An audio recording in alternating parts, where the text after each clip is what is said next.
नमस्कार दोस्तों, अभी हम इस वीडियो में आप लोगों को बायोलॉजी के 2 नंबर वाला एवं 5 नंबर वाला सब्जेक्टिव क्वेश्चन कराने वाले हैं। अच्छे से आप लोग याद कर लीजिए। पहले वीडियो को लास्ट तक देखिएगा ना, तो आपको सुन कर बहुत प्रश्न याद हो जाएगा। उसके बाद से इसका पीडीएफ लेकर आप लोग अच्छे से कॉपी में लिख लेना। इसका पीडीएफ हम आपको व्हाट्सएप ग्रुप में दे देंगे। व्हाट्सएप ग्रुप का लिंक आपको डिस्क्रिप्शन में मिल जाएगा, ज्वाइन कर लेना, वहाँ पर हम दे देंगे। देखो जी, आपका पहला नंबर क्वेश्चन है, ये एग्जाम में 5 नंबर का आता है अंतर लिखने के लिए। जाइलम और फ्लोएम में अंतर लिखे। 5 नंबर का आता है तो 5 को लिखना बहुत जरूरी होता है अंतर। तो ऐसे जैसे मैं आपको लिखा हूँ ना, ऐसे ही आप एग्जाम में 2 भागों में बांट देना। पहला भाग जाइलम हो जाएगा, दूसरा भाग आपका फ्लोएम हो जाएगा। तो जाइलम में आप एक बार जाइलम का पहला में उसका परिभाषा लिख देना, जैसे कि यह एक प्रकार का पेड़ पौधों में पाया जाने वाला संवाहक ऊतक होता है जिसका मुख्य कार्य जल पहुंचाना होता है। जिसका मुख्य कार्य होता है जल पहुंचाना। और इसमें आप लोग फ्लोएम में पहला में क्या लिखेगा, यह एक प्रकार का पेड़ पौधों में पाया जाने वाला संवाहक ऊतक होता है जिसका प्रमुख कार्य भोजन पहुँचाना होता है। तो दोस्तों, यह भोजन पहुँचाता है जबकि यह जल पहुँचाता है, ठीक है ना। इसका कार्य होता है जल पहुँचाना, इसका कार्य होता है भोजन पहुँचाना। ओके, तो ये आप एकदम आसानी से याद कर लेंगे। देखो कितना इजी है। जबकि इसका दूसरा है कि जाइलम की कोशिकाएं मृत होती है। जाइलम की कोशिकाएं मृत होती है और जबकि फ्लोएम की कोशिकाएं जीवित होती है। यानी कि जाइलम में जो कोशिकाएं होती है ना, मृत मतलब कि मरी हुई होती है, जबकि फ्लोएम की कोशिकाएं होती है ना, वो जीवित होती है, मतलब कि जिंदा होती है। और इसमें तीसरा लिखिएगा, जाइलम का दाब ऋणात्मक होता है, यानी कि माइनस में होता है। और इधर लिखिए फ्लोएम का दाब धनात्मक होता है, यानी कि प्लस में होता है। तो देखो कितना इजी है, आराम से आप याद कर लेंगे। और इसमें चौथा लिखिएगा, जाइलम के ऊतक को जाइलम के ऊतक को दारू कहते हैं। दारू कहते हैं, यहाँ पर कहते हैं छूट गया है, ठीक है ना। तो आप लोग लिख लेना, दारू कहते हैं। देख लो, ध्यान से देख लो। जाइलम के ऊतक को दारू कहते हैं और जबकि फ्लोएम के ऊतक को वास्ट कहते हैं। क्या कहते हैं? वास्ट कहते हैं। तो ये आपका चौथा हो गया, जाइलम के ऊतक को दारू कहते हैं और फ्लोएम के ऊतक को वास्ट कहते हैं। और पांचवा लिख लीजिए, जाइलम की गति नीचे से ऊपर की ओर होती है और फ्लोएम की गति सभी दिशाओं में होती है, सभी दिशाओं की ओर होती है। तो देखो बहुत ईजी से मैंने ईजी तरीके से आपको मैंने बता दिया और बहुत ईजी वर्ड भी मैंने आपको यहाँ पर यूज़ किया। तो अच्छे से आप लोग याद कर लेंगे, लिख लेंगे। और दूसरा दोस्तों क्वेश्चन आपका है, दूसरा नंबर क्वेश्चन ध्यान से देखिएगा। दूसरा नंबर क्वेश्चन है, उपापचय। उपापचय क्या है, यानी कि उपापचय से आप क्या समझते हैं, आपको बता देना है। तो देखिए, ध्यान से देखिए, सजीवों के शरीर में संपन्न होने वाली सभी रासायनिक क्रियाओं को उपापचय कहा जाता है। यह मुख्य रूप से 2 प्रकार के होते हैं। पहला उपापचय और आपका दूसरा अपपचय, ठीक है ना। उपापचय में क्या होता है, इसमें अणु जुड़ता है और इसमें अणु टूटता है। तो ये आप लोग लिख देना, 2 नंबर मिल जाएगा। अच्छे से इसे आप लोग याद कर लीजिए। अब हम लोग देखते हैं तीसरा नंबर क्वेश्चन। दोस्तों तीसरा नंबर क्वेश्चन तो मैंने आप लोगों को ऑलरेडी जब सब्जेक्टिव क्वेश्चन में बताता हूं तो उसमें ही मैं आपको बता दिया था कि आरबीसी क्या है। आरबीसी का मतलब होता है रेड ब्लड सेल। तो सबसे पहले लिखिएगा, इसका पूरा नाम रेड ब्लड सेल होता है जिसका निर्माण अस्तिक मज्जा में होता है। और आरबीसी का कब्रिस्तान प्लीहा या तिल्ली को कहा जाता है क्योंकि इसमें आरबीसी मर जाते हैं। आरबीसी की जीवन काल यानी कि इसकी जीवन अवधि 20 से 120 दिन की होता है, यानी कि 120 दिन का होता है। इसमें केंद्रक नहीं पाए जाते हैं जिसके कारण डीएनए टेस्ट नहीं किया जाता है। इसमें डीएनए टेस्ट नहीं किया जाता है क्योंकि इसमें केंद्रक ही नहीं पाया जाता है। आरबीसी को एरिथ्रोसाइट भी कहा जाता है। इसका प्रमुख कार्य शरीर की कोशिकाओं में ऑक्सीजन पहुंचाना होता है। तो इसे आप लोग बस अच्छे से याद कर लेना। एक बार फिर से मैं रिपीट कर देता हूं। इसका पूरा नाम रेड ब्लड सेल होता है जिसका निर्माण अस्थि मज्जा में होता है। और आरबीसी का कब्रिस्तान प्लीहा या तिल्ली को कहा जाता है क्योंकि इसमें आरबीसी मर जाते हैं। आरबीसी के जीवन अवधि या फिर जीवन काल 20 से 120 दिनों का होता है। इसमें केंद्रक नहीं पाया जाता है जिसके कारण डीएनए टेस्ट नहीं किया जाता है। आरबीसी को एरिथ्रोसाइट भी कहा जाता है। इसका प्रमुख कार्य शरीर की कोशिकाओं में ऑक्सीजन पहुंचाना होता है। तो बहुत ईजी सा आप लिख दीजिए, जितना याद होगा उतना लिख दीजिएगा, ठीक है। अब दोस्तों आता है डब्ल्यूबीसी। डब्ल्यूबीसी का पूरा नाम क्या होता है, ध्यान से देखिए। डब्ल्यूबीसी का पूरा नाम होता है वाइट ब्लड सेल होता है जिसका निर्माण अस्तिक मज्जा में होता है और मृत्यु प्लीहा में होता है। इसकी जीवन काल 1 से 4 दिन का ही होता है, यानी कि WBC का जीवन अवधि 1 से 4 दिन का ही होता है। यह शरीर के रोगाणुओं से सुरक्षा प्रदान करता है। WBC की सबसे बड़ी कोशिका को मोनोसाइट जबकि सबसे छोटी कोशिका को लिम्फोसाइट भी कहा जाता है। तो ये आप 4 नंबर क्वेश्चन को अच्छे से याद कर लीजिएगा, ठीक है ना। अब देखिए अगला क्वेश्चन हमारा आता है 5 नंबर। ये भी दोस्तों एग्जाम में 5 नंबर का क्वेश्चन आता है। पहला और 5वां नंबर क्वेश्चन, फ्लोएम और जाइलम में अंतर और धमनी और सीरा में अंतर। आपके एग्जाम में पूरे 5 नंबर के क्वेश्चन पूछे जाते हैं, तो इसे आप लोग को अच्छे से याद रखना है। धमनी एवं सीरा में अंतर आप लोग को लिखना है। तो एक तरफ धमनी लिख दीजिएगा, दूसरी तरफ आप सीरा लिख दीजिएगा। तो धमनी में पहले लिखिएगा, धमनी में शुद्ध रक्त पाया जाता है, धमनी में शुद्ध रक्त पाया जाता है, यानी कि अच्छा रक्त पाया जाता है। और सीरा में अशुद्ध रक्त पाया जाता है। तो कितना इजी है जी, बहुत इजी है ना, आराम से आप लिख देंगे। धमनी में शुद्ध रक्त पाया जाता है, सीरा में अशुद्ध रक्त पाया जाता है। और इसमें दूसरा लिखिएगा, धमनी से रक्त का प्रवाह तेज गति से होता है। और इधर लिखिएगा, सीरा से रक्त का प्रवाह मंद गति से होता है। और इधर लिखिएगा, धमनी का रंग लाल होता है, और इधर लिखिएगा सीरा का रंग नीला होता है। ये आपका तीसरा हो गया अंतर। अब देखिए इसका चौथा अंतर, धमनी अधिक गहराई में पाया जाता है, सीरा कम गहराई में पाया जाता है। और इसका 5वां अंतर लिखिए, हृदय से शरीर के विभिन्न अंगों तक ले जाने वाली वाहिनी को धमनी कहते हैं। और शरीर के विभिन्न भागों हृदय की ओर ले जाने वाली नलिका को हम लोग सीरा कहते हैं। तो एक बार दोनों का हम एक बार परिभाषा लिख देंगे, फिर 4 अंतर लिख देंगे। तो ये पूरे 5 नंबर आपको मिल जाएगा एग्जाम में, अच्छे से याद रखना। अब दोस्तों यहाँ पर आपसे क्वेश्चन पूछा गया है, रक्त के प्रमुख कार्य बताइए। रक्त यानी कि ब्लड, रक्त एक प्रकार का उत्तक होता है, यानी कि रक्त यानी कि ब्लड का आपको कार्य बताना है कि ब्लड क्या क्या कार्य करता है आपके शरीर में। तो रक्त के प्रमुख कार्य निम्नलिखित हैं। तो यहाँ पर मैंने लिखा पहला नंबर, शरीर के ताप को संतुलन करता है। जो शरीर का आपका टेम्परेचर होता है ना, उसका संतुलन बनाए रखता है, उसका संतुलन करता है। और दूसरा नंबर, गैसों का आदान प्रदान करता है, यानी कि हेरा फेरी गैसों का आदान प्रदान करता है। और तीसरा रक्त का कार्य है, श्वसन क्रिया के दौरान बना कार्बन डाइऑक्साइड गैस को फेफड़ा तक पहुंचाता है। ये रक्त का ही काम होता है। और चौथा नंबर है, शरीर को रोगों से सुरक्षा प्रदान करता है, ये रक्त का ही कार्य होता है। और 5वां नंबर आपका है, फाइब्रोनोजेन एंजाइम रक्त को थक्का करता है, ये किसका ही काम है, तो रक्त का ही काम होता है। तो 5 आपका प्रमुख कार्य रक्त का हो गया। अब देखते हैं 7 नंबर क्वेश्चन। दोस्तों 7 नंबर आपसे क्वेश्चन पूछा गया, लसिका क्या है, इसके प्रमुख कार्यों को लिखें। लसिका क्या है, इसके प्रमुख कार्यों को आपको लिखना है। तो सबसे पहले इसका आंसर कैसे लिखिएगा, यह एक गाढ़ा तरल पदार्थ होता है जिसका रंग प्लाज्मा के जैसा हल्का पीला होता है, प्लाज्मा के जैसा हल्का पीला होता है। इसमें प्रोटीन की मात्रा कम पाई जाती है, इसमें प्रोटीन की मात्रा कम पाई जाती है, जबकि WBC की मात्रा अधिक पाई जाती है। इसमें धमनी और सीरा नहीं पाया जाता है, बल्कि लसिका वाहिनी पाई जाती है। तो ये आपका हो गया क्या, तो लसिका का परिभाषा हो गया। अब इसका कार्य देख लीजिए, घाव को भरना लसिका का कार्य होता है। उत्तक की कोशिकाओं को नम रखना, ये हमारे लसिका का कार्य होता है। और देख सकते हैं पोषक तत्वों को, यानी कि पोषक तत्वों एवं हार्मोन का वाहक ये होता है। तो ये हमारा लसिका का तीसरा कार्य हो गया। अब दोस्तों यहाँ पर हम लोग देखेंगे उत्सर्जन क्या है।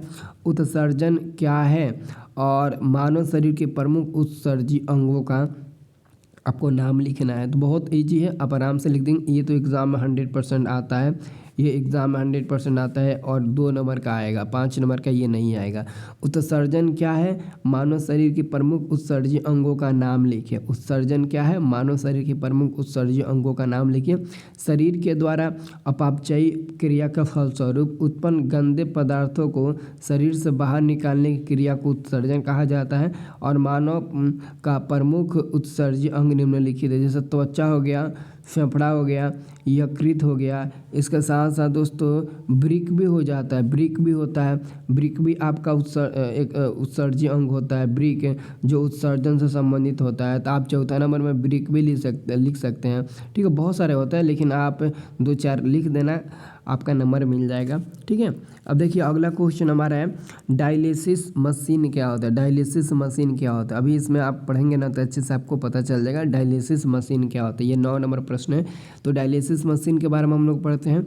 दोस्तों ये हमारा इसका उत्तर क्या होगा? अगर किसी व्यक्ति को चोट लग जाने के कारण या उच्च रक्तचाप बढ़ जाने से किडनी क्षतिग्रस्त हो जाती है। नहीं होता है कि अगर किसी व्यक्ति को गहरा चोट लग जाता है या फिर उच्च रक्तचाप बढ़ जाता है ना, तो किडनी पर असर पड़ता है, किडनी खराब हो जाती है, यानी कि क्षतिग्रस्त मतलब कि खराब हो जाती है और अपना कार्य करना बंद कर देती है। जब किडनी खराब हो जाएगा यानी कि ख़त्म हो जाएगा तो वो कार्य करना भी बंद कर देगा। अगर वो कार्य करना बंद करेगा तो समझ लो कि आप मरने के कगार पर आ सकते हैं, क्योंकि किडनी ही आपके शरीर की जो सबसे बड़ी ग्रंथि होती है, जिसके कारण शरीर के अंदर जहरीला पदार्थ की मात्रा बढ़ जाती है। क्यों बढ़ती है? क्योंकि दोस्तों मतलब ना खाना वाना पचाना सब उसका मेन कार्य होता है, ठीक है ना। मतलब कि शुद्ध पदार्थों को अंदर रखना, अशुद्ध पदार्थों को बाहर रखना, ये सब उसी का काम होता है। अतः इसके निष्कासन के लिए जिस मशीन का प्रयोग किया जाता है उससे हम लोग क्या कहते हैं? डायलिसिस मशीन कहा जाता है। यही तो है। अब आराम से लिख देंगे, बहुत ईजी है ना, ये बहुत ईजी, आप आराम से एकदम लिख देंगे, ठीक है, टेंशन मत लेना। अब दोस्तों अगला हमारा क्वेश्चन है 10 नंबर। ये क्वेश्चन है अमाशय में HCl अम्ल की क्या भूमिका है? HCl अम्ल मतलब कि हाइड्रोक्लोरिक अम्ल की क्या भूमिका है? तो देख लीजिए इसका आंसर, देख लीजिए मैं क्या लिखवाता हूँ। इसका आंसर हुआ दोस्तों, अमाशय में HCl की बहुत बड़ी भूमिका है। यह हमारे शरीर से प्रतिदिन 31 स्रावित होता है, जिसका प्रमुख कार्य हानिकारक जीवाणुओं को नष्ट करना और रोगों से सुरक्षित प्रदान करना है। अमाशय से जठर ग्रंथि से जठर रस तथा पेप्सिन एंजाइम का स्राव होता है, जो प्रोटीन के जटिल अणुओं को छोटे छोटे खंडों में तोड़ देता है, जिसे हम लोग पेप्टॉन कहते हैं, पेप्टॉन कहते हैं। तो ये हमारा 10 नंबर प्रश्न हो गया, ठीक है। अच्छे से एक बार अच्छे से सुनिएगा ना, मतलब बस आप वीडियो को लास्ट तक देख कर सुनते जाइए। सब क्वेश्चन तो याद नहीं होगा, लेकिन उसमें से ना बहुत क्वेश्चन याद होगा और आधा शॉर्ट क्वेश्चन में आपको याद हो जाएगा। तो यही मेरे को चाहिए। अब दोस्तों ये क्वेश्चन आप देख सकते हैं, कार्बन मोनोऑक्साइड एक जहरीली गैस है, कैसे? कार्बन मोनोऑक्साइड बहुत जहरीली गैस होता है, लेकिन कैसे आपको बताना है। और कार्बन मोनोऑक्साइड को प्राणघातक गैस क्यों बोलते हैं, यानी कि मृत्यु घातक? तो इसका आंसर हम आंसर यहाँ पर समझते हैं, अच्छे से आप लोगों को समझाएंगे, ठीक है।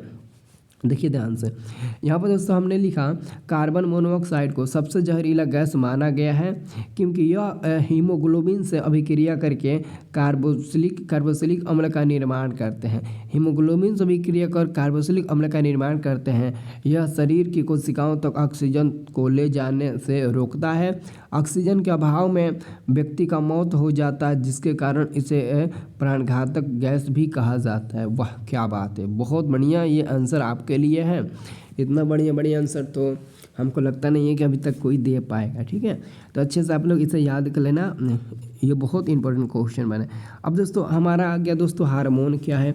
हार्मोन भी एग्जाम में कई बार आता है, कई बार आ भी चुका है। हार्मोन क्या है, कितने प्रकार का होता है, एग्जाम्पल बताइए, सब पूछा जाता है। तो हार्मोन का ही हम लोग परिभाषा यहाँ पर याद करते हैं।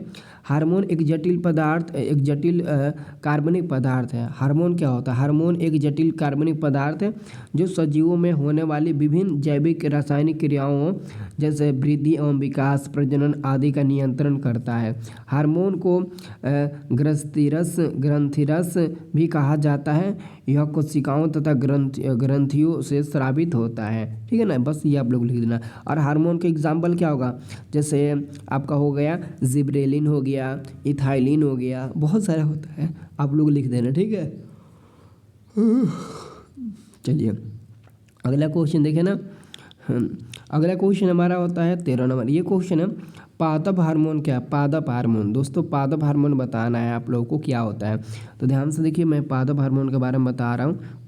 पेड़ पौधों में समन्वय कुछ रासायनिक हार्मोन में जरिए होता है, यानी कि पेड़ पौधों में समन्वय कुछ रासायनिक हार्मोन के जरिया होता है, जिसे पादप हार्मोन या फाइटो हार्मोन कहते हैं। उसे हम लोग फाइटो हार्मोन भी कहते हैं। या फिर आप एक और परिभाषा लिख सकते हैं, पेड़ पौधों के बीच जैविक क्रियाओं के समन्वय स्थापित करने के लिए जिस रासायनिक पदार्थ का प्रयोग किया जाता है उसे हम लोग पादप हार्मोन कहते हैं। तो हमको लगता है कि इससे बेहतर नीचे वाला है, आप नीचे वाला आसानी से याद कर लेंगे, तो नीचे वाला याद कर लेना। अगला क्वेश्चन आ गया दोस्तों, जिबरेलिन्स क्या है। जिबरेलिन्स वही पादप का उदाहरण होता है। देखो यहाँ पर लिखा गया ना, यह एक प्रकार का पादप हार्मोन होता है जिसका खोज 1962 ईस्वी में कुरुसोवा के द्वारा किया गया था। यह 6 प्रकार के होते हैं, G2, G3, G5, G4, G5, G6। ये हमारा जिबरेलिन होता है। जिबरेलिन कितने प्रकार के होते हैं, तो 6 प्रकार के होते हैं। इसे आप लोगों को अच्छे से याद रखना, बहुत इंपॉर्टेंट क्वेश्चन है।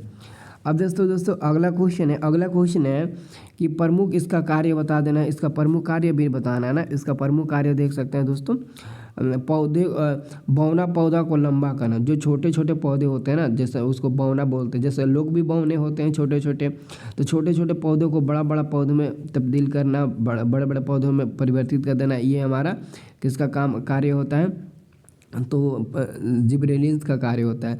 तने की लंबाई में वृद्धि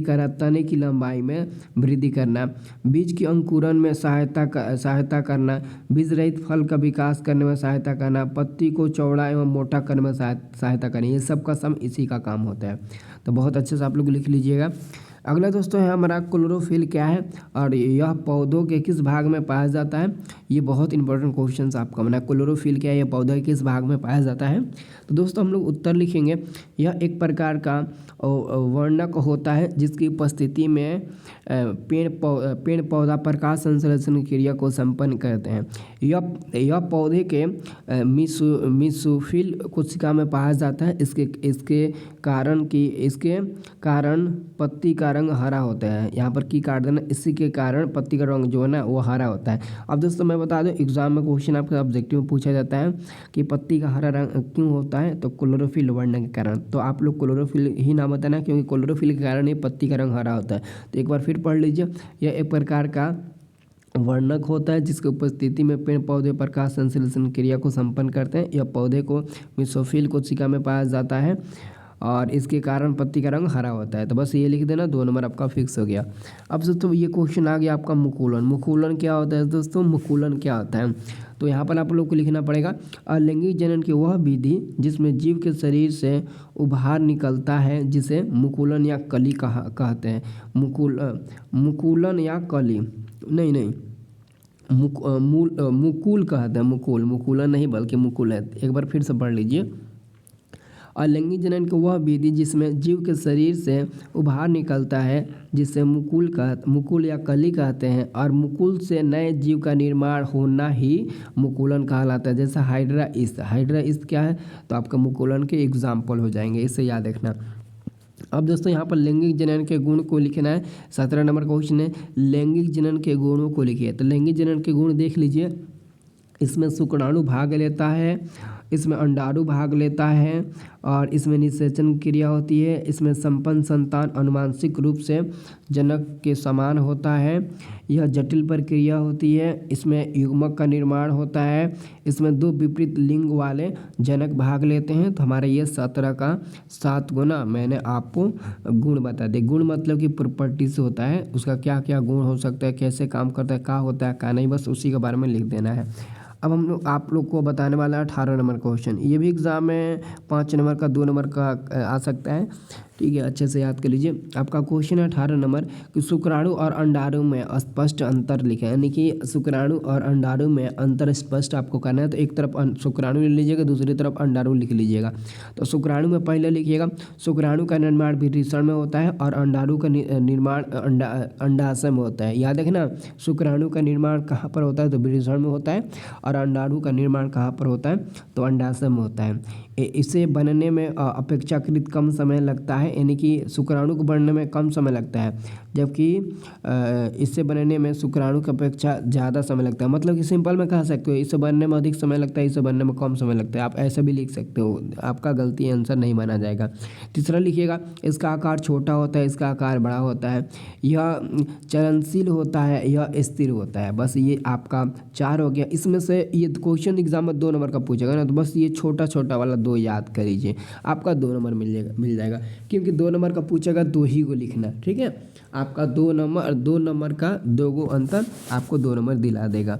अब देखिए अगला क्वेश्चन है उन्नीस नंबर आपका क्वेश्चन है, निषेचन क्या है, कितने चरणों में संपन्न होता है, आपको बता देना है निषेचन क्या है, कितने चरणों में संपन्न होता है। तो सबसे पहले निषेचन का परिभाषा आप लोग देख लीजिए दोस्तों। नर एवं मादा युग्मक के संलग्न को निषेचन कहते हैं। तो निषेचन का परिभाषा तो काफ़ी आसान हो गया, अब आराम से याद कर लेंगे। नर एवं मादा युग्मक के संलयन को निषेचन कहलाता है। निषेचन का अर्थ गर्भधारण होता है। निषेचन का अर्थ क्या होता है, गर्भधारण। निषेचन की क्रिया 2 चरणों में संपन्न होती है। पहला अंतः निषेचन, और निषेचन की वैसी प्रक्रिया जिसमें नर एवं मादा युग्मक का संलयन मादा शरीर के भीतर संपन्न होता है, जिसे अंतः निषेचन कहा जाता है, जैसे मानव स्तनधारी पक्षी इत्यादि हो गया। और दूसरा आपका बाह्य निषेचन हो जाएगा। निषेचन की वैसी प्रक्रिया जिसमें नर एवं मादा युग्मक का संलयन मादा शरीर के बाहर संपन्न होते हैं, जिसे बाह्य निषेचन कहा जाता है। जैसे एग्जाम्पल में मेढक, मछली, मच्छर, शैवाल, ये सब आपके हो जाएंगे। तो ये आप लोग याद कर लेना। और दोस्तों लास्ट में आपका प्रश्न आता है परागण क्या है। तो ये बहुत इंपॉर्टेंट क्वेश्चन बना आपके लिए, परागण क्या है।